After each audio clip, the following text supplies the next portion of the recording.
할렐루야. 5월 18일 토요일입니다.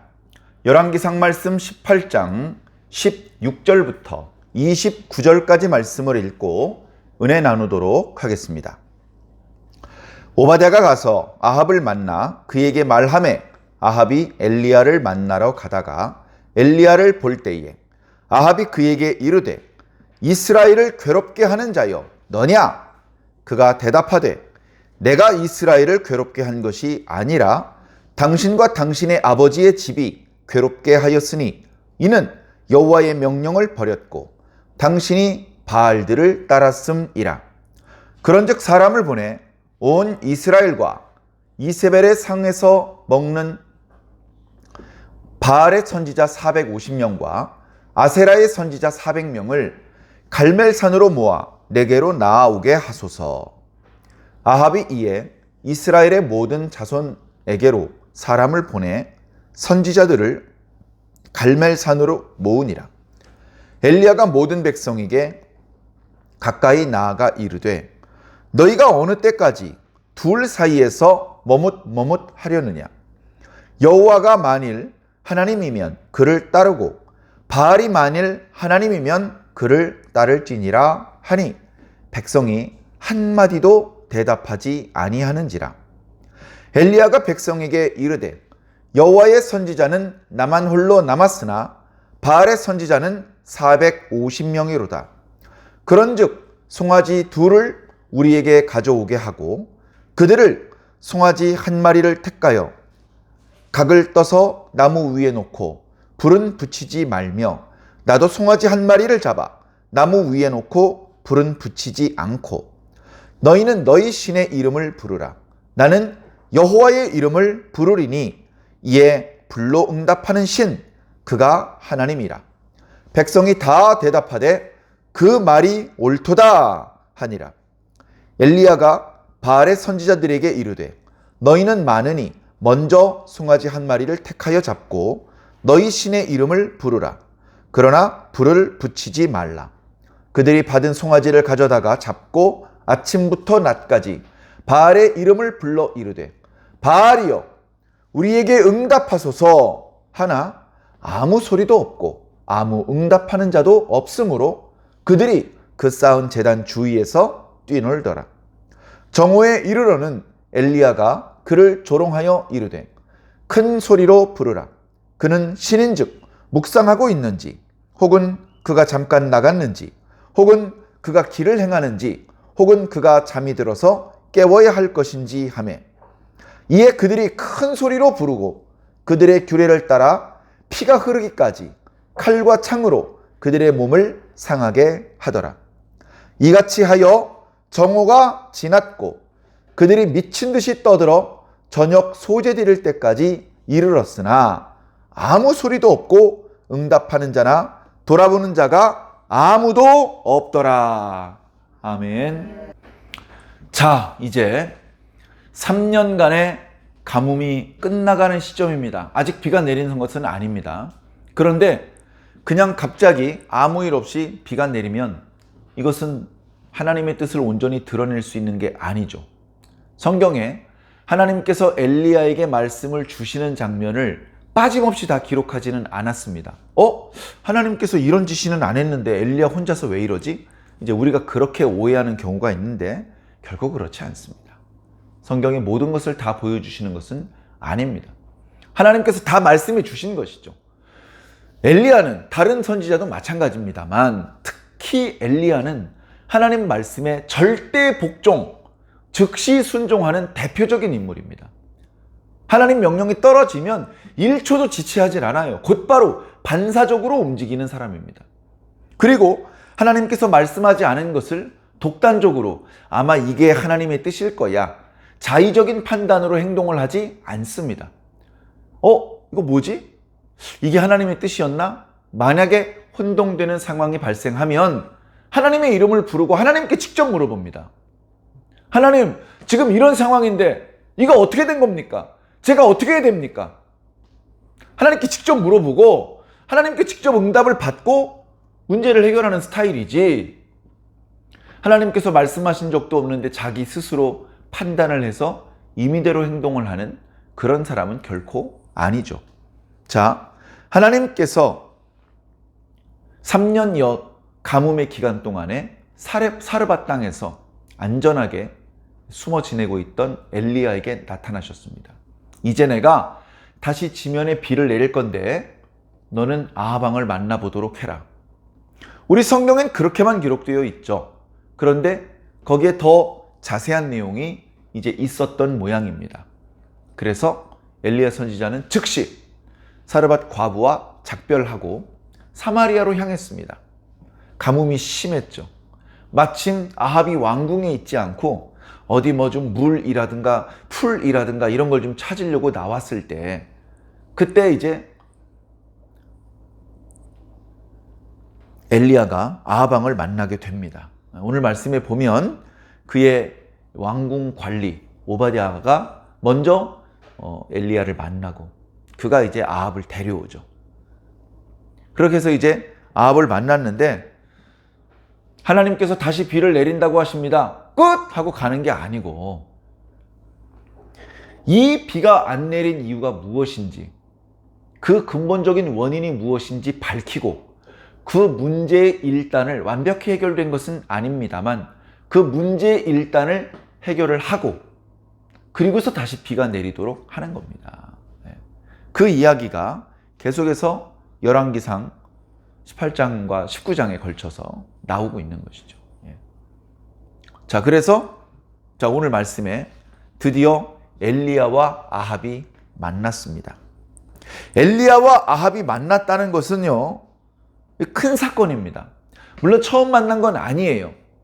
처음에 엘리야가 아합을 만났을 때는 내가 다시 말할 때까지는 이스라엘에 비도 이슬도 없을 것이다 라고 예언을 했죠. 그때가 처음 만남이죠.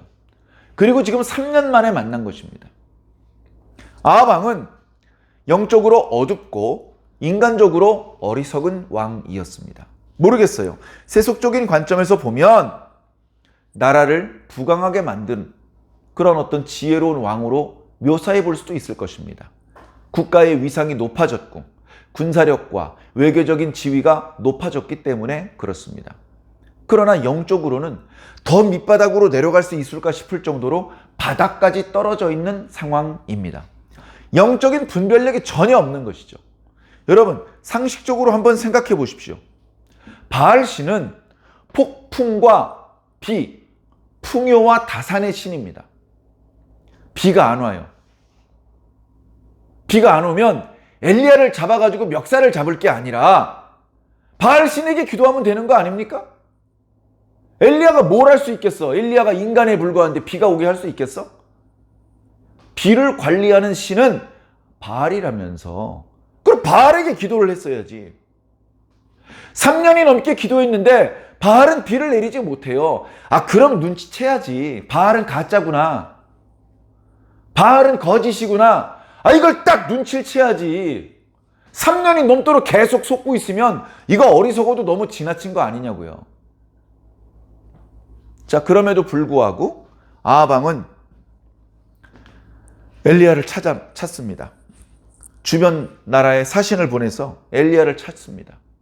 찾을 수가 없어요. 하나님이 숨겨놓으셨는데 어떻게 찾습니까? 그런데 엘리야를 딱 만난 거예요. 엘리야가 아합을 만난 것 자체가 아합을 아주 우습게 만드는 것입니다. 아합을 아주 비참하게 만드는 것입니다.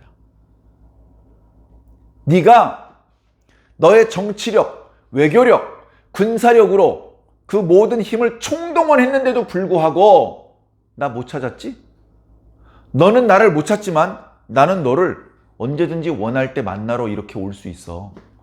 너는 아무리 원해도 나에게 올 수 없지만 나는 원하면 아무 때나 너에게 갈 수 있어. 얼마나 비참합니까?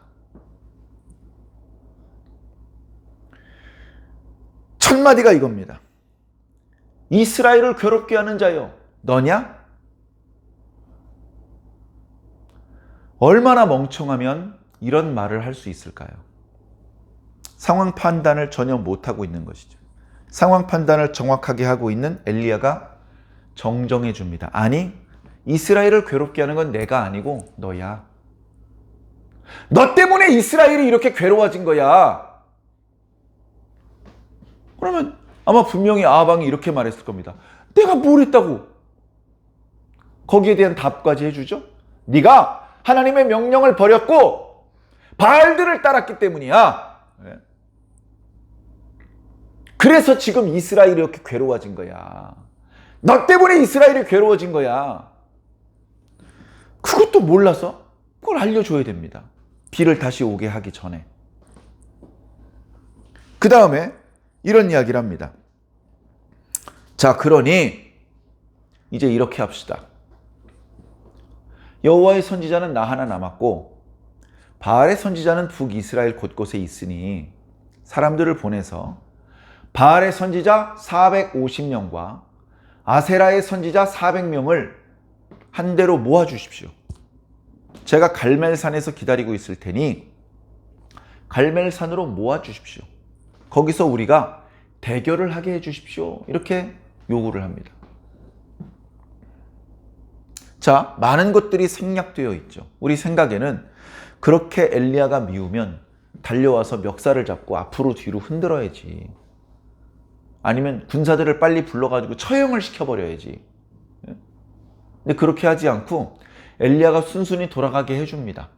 엘리야가 요구한 대로 전국에 사람을 보내서 곳곳에서 이렇게 활동을 하고 있는 바알과 아세라의 선지자 850명이죠. 다 합하면 그들을 모아서 엘리야와 약속한 날짜에 갈멜산에 가보라고 얘기를 합니다. 자, 갈멜산은요, 이스라엘 땅이 남북으로 길잖아요. 서쪽으로는 지중해를 접하고 있는데 해안선이 단조롭습니다. 단조로운데 그 중에 조금 요철이 있는 부분이 있어요. 그 볼록 튀어나온 부분, 거기가 바로 갈멜산입니다. 그 갈멜산 주변은요, 지형적인 영향 때문에 항상 비가 많이 내려요. 그러다 보니까 주변에 나무가 많고 풀이 많습니다. 그렇게 큰 산은 아니지만 그러다 보니까 어때요? 하나님을 잘 믿는 시대에는 그런 일이 없었는데 하나님을 실종한 시대에는 우상 숭배하기 최고로 좋은 장소예요. 더군다나 사마리아에서 자기 아내 이세벨의 고향으로 가는 길목에 있습니다. 그러니까 바알의 선지자들이 오다가 지나치는 곳이에요. 그러니까 바알의 선지자들도 거길 잘 알고요. 거기 이미 바알 숭배를 위한 산당도 있습니다. 그 산마루에 널찍한 공터를 대결 장소로 정한 거예요. 예. 자, 장면이 바뀌었습니다. 이제 며칠이 지나서 갈멜산 산자락에서 여호와의 선지자 대표 엘리야와 그리고 바알의 선지자 450명, 아세라의 선지자 400명이 모였습니다. 그리고 이 영적인 대결이 어떻게 전개될지 구경 나온 사람, 뭐 다르게 표현하면 목격자들이 많이 모였죠. 당연히 아합 왕과 그의 신하들도 있었습니다. 그리고 정확히 몇 명쯤 모였는지 헤아리기 어려울 정도로 북이스라엘의 많은 백성들이 거기 모였습니다. 그래서 선지자들이 바알과 아셀의 선지자 한쪽에 모여 있고 그 반대편에 엘리야가 서 있고 그 주변에 이스라엘 백성들이 둘러 있는 겁니다. 그런 상황이 되었을 때에 엘리야가 그 행사를 주도합니다. 자기가 본래 있던 곳으로부터 백성들이 있는 곳 가까이 나와서 백성들에게 질문을 합니다. 여러분, 궁금해서 질문하는 게 아니에요. 이것은 의문문의 형태를 띤 설교고 의문문의 형태를 띤 책망의 말씀입니다. 여봐라! 너희들이 어느 때까지 이 둘 사이에서 머뭇하려느냐? 이렇게 질문했습니다. 백성들이 뭐라고 대답했죠? 아무도 대답을 안 해요. 너무나 기가 막힌 일입니다. 너무나 기가 막힌 일입니다. 자, 이 둘 사이라는 것은 바알 종교와 여호와 종교를 말합니다. 여호와 종교를 이렇게 했다가 여호와 이름을 불렀다가 바알의 이름을 불렀다가 왔다리 갔다리 한단 말이에요. 여기 머뭇한다는 표현이요, 아주 의미심장한 표현입니다. 이 머뭇한다는 표현은 쩔뚝거린다는 뜻입니다. 쩔뚝쩔뚝. 북이스라엘 사람들이 영적으로는 똑바로 걷지 못하는 절름발이 신세랄 말입니다. 정확히 자신이 영적으로 어떤 길을 가야 되는지 알지 못한 채 절름발이처럼 쩔뚝거리고 있다는 뜻입니다. 그리고 뒤에 바알과 아세라 선지자들이 제단 주변에서 뛰놀더라 라고 말하고 있는데요. 이 뛰놀더라 라는 말과 머뭇거린다는 말을 같은 동사로 쓰고 있어요. 우리 개역 개정판엔 다른 표현으로 번역하고 있지만. 그러니까 뭡니까? 자기 제단 주변에서 춤을 추는데 그게 마치 쩔뚝쩔뚝하는 그런 동작을 하고 있는 것이죠. 그러니까 이스라엘 백성들이 영적인 상황이 사실은 저 바알과 아세라의 선지자들처럼 바알 앞에서 춤을 추고 있는 그런 형국이라는 말을 하고 있는 것입니다.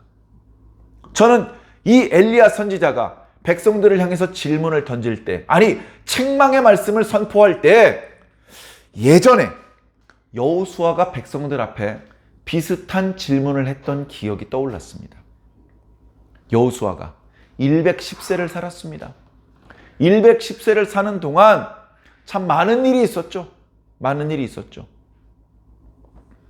에브라임 지파의 대표로서 12 정탐꾼 중에 한 명이었고 10명의 정탐꾼이 하나님께 죽임을 당하는 날 죽임당하지 않고 갈렙과 더불어 끝까지 살아남아서 언약의 땅을 밟은 두 사람 중 한 사람이 되었습니다.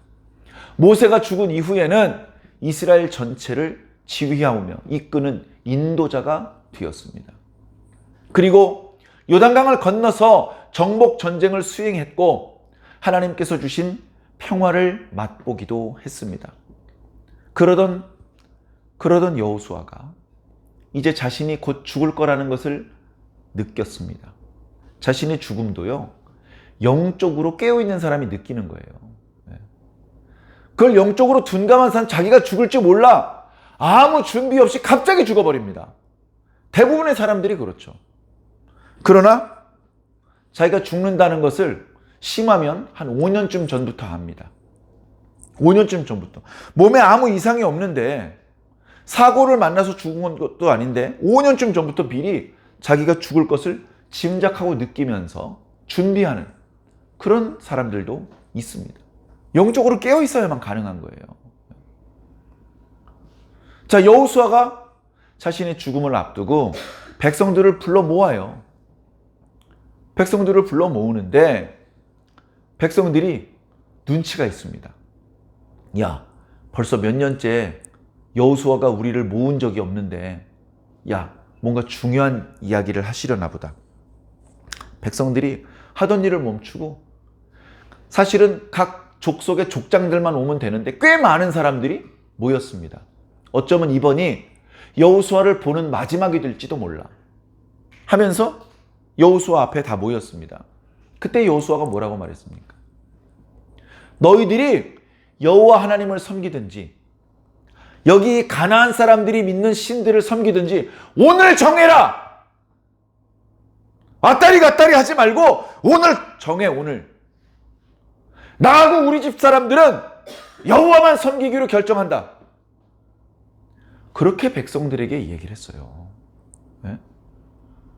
왔다리 갔다리 하지 말고 머뭇하지 말고 오늘 정해. 여호와를 정해든지 이 가나안 사람들이 신을 정하든지 정하라고. 그때 이스라엘 백성들이 뭐라고 대답했는지 압니까? 네?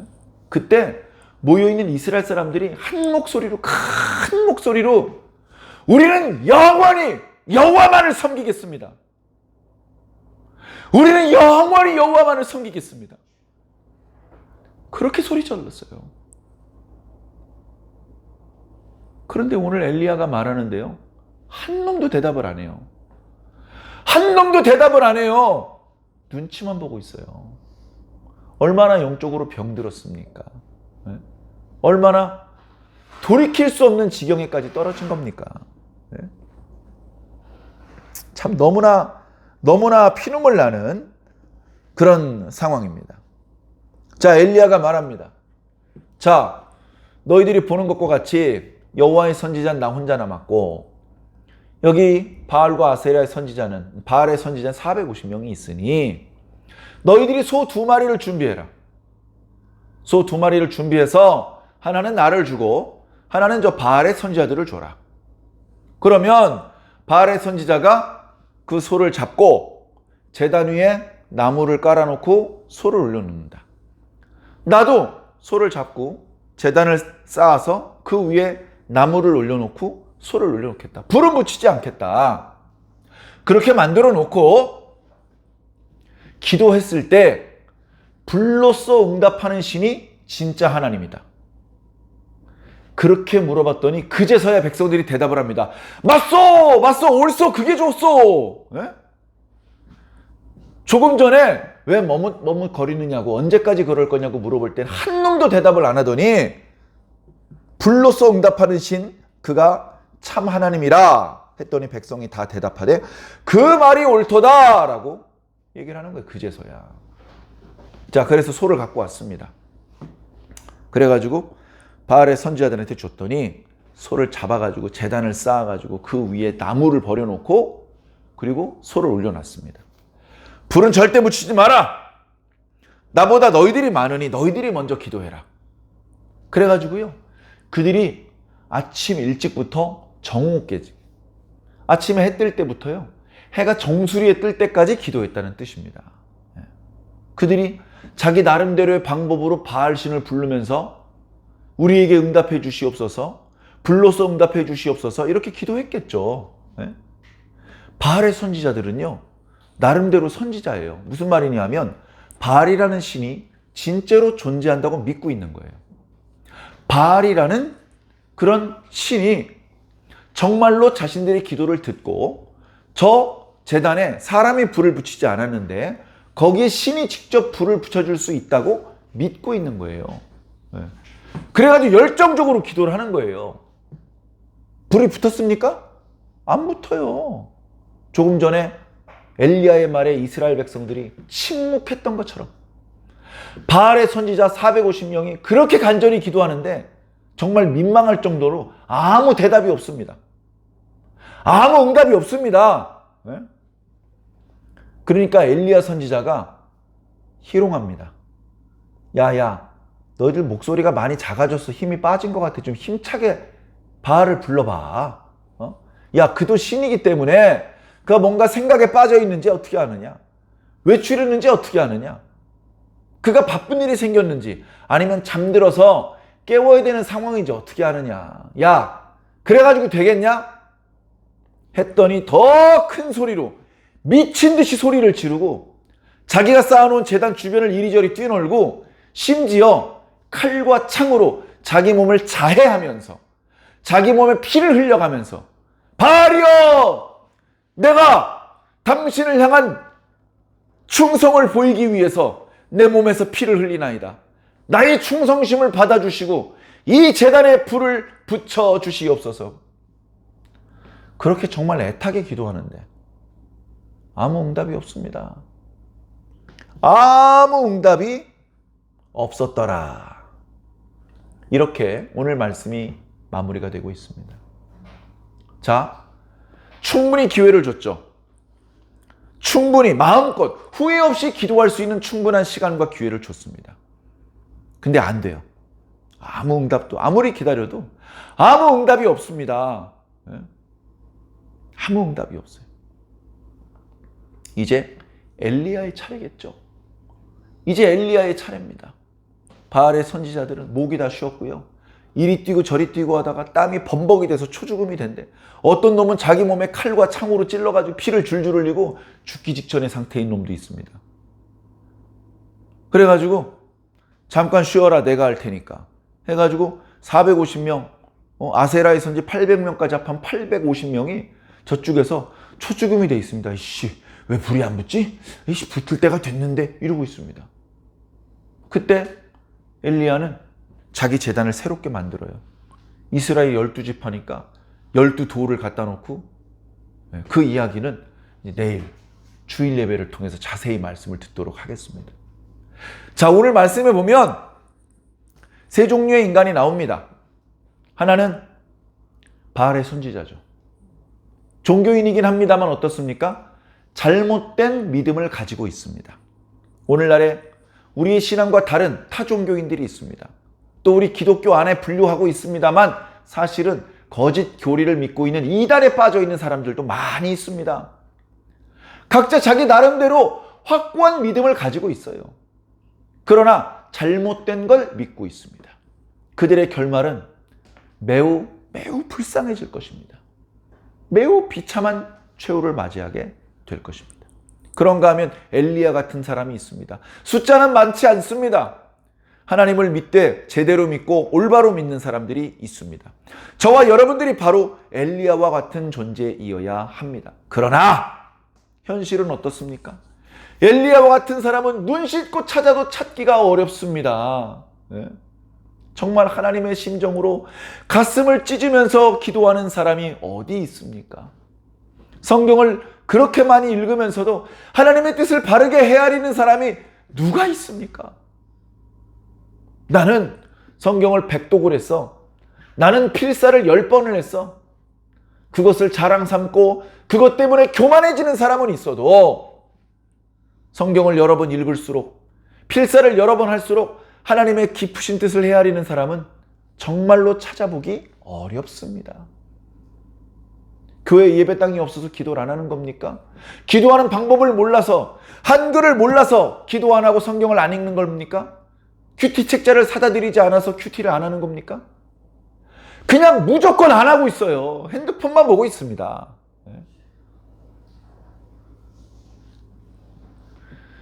훨씬 더 많은 사람들이, 심지어 그리스도인으로 분류되고 있는 사람들조차 오늘 말씀의 이스라엘 백성들처럼 선지자의 호통 앞에 한마디도 답을 내리지 못하고 있습니다. 성도 여러분, 어찌하여 성경을 읽지 않습니까? 어찌하여 큐티를 하지 않으십니까? 어찌하여 찬양을 부르지 않습니까? 어찌하여 기도하지 않습니까? 강단에서 목사님이 핏대를 세워가면서 외치는데 아무도 대답을 안 해. 아무도 양심에 찔리질 않아. 양심의 가책을 느끼는 사람도 없어. 짜증만 내. 아이고, 목사님 왜 이렇게 오늘따라 짜증이야? 오늘 목사님 왜 이렇게 짜증을 내? 왜 화를 내? 누가 오늘 본문의 엘리야에게 왜 이렇게 화를 내세요? 라고 따질 수 있습니까? 엘리야가 지나친 겁니까? 해도 너무한 건 엘리야가 아니잖아요. 이스라엘 백성들이잖아요. 어떤 목사님이 성도들을 사랑하는 마음이 너무나 커서 참지 못하고 강단을 주먹으로 치면서 성도 여러분 어찌하여 기도하지 않으십니까? 라고 말한다면 목사님 왜 이렇게 화를 내세요? 라고 누가 따질 수 있습니까? 영적인 분별이 그렇게 안 됩니까? 상황 판단이 그렇게 안 됩니까? 아합처럼 목사님 때문에 교회 분위기 다 박살났잖아요. 그렇게 말하실 겁니까? 그래서 우리나라의 기독교인이 30%, 50%, 70%가 넘어도 진정한 신앙인들은 외로움을 느끼는 겁니다. 외롭게 나 혼자 신앙하는 것 같아. 아무도 기도하지 않고 나만 외롭게 기도하는 것 같고, 나만 외롭게 찬양하는 것 같고, 나만 외롭게 봉사하는 것 같은 느낌을 너무 자주 하게 되는 것입니다. 사랑하는 성도 여러분, 오늘 주시는 이 말씀을 남의 이야기로 듣지 마십시오. 바로 나 자신에게 주시는 말씀이라고 들으셔야 됩니다. 이 말씀을 듣고 양심의 가책을 느끼셔야 됩니다. 가슴을 치고 탄식하면서 우셔야 됩니다. 그리고 달라지셔야 됩니다. 달라지셔야 됩니다. 이 본문이, 오늘 이 설교가 여러분들에게 조금은 불편한 본문, 불편한 설교일지 모르겠습니다만 이 불편함으로 하나님께서는 여러분에게 한 번 더 기회를 주시는 겁니다. 한 번 더 달라질 수 있는 계기를 마련해 주시는 겁니다. 무시하면 나중에 오늘 엘리야 선지자가 아합에게 말했던 것처럼 네가 하나님의 명령을 버리고 바알들을 따랐다 라는 말을 들었던 것처럼 오늘 우리도 비슷한 말을 듣게 될지도 모릅니다. 네가 그날 김은상 목사를 통해서 준 그 경고의 말씀, 그 달라지라고 주신 기회의 말씀을 거절하지 않았느냐? 왜 거절하였느냐? 그런 말씀을 듣게 될지도 모릅니다. 기회를 주실 때 기회를 잡으시기 바랍니다. 기회를 잘 살리시기 바랍니다. 그래서 지금도 나름 열심히 하고 계시지만 더 분발하시고 더 월등히 좋아진 모습으로 달라지시기를 예수님 이름으로 간절히 축원합니다. 아멘.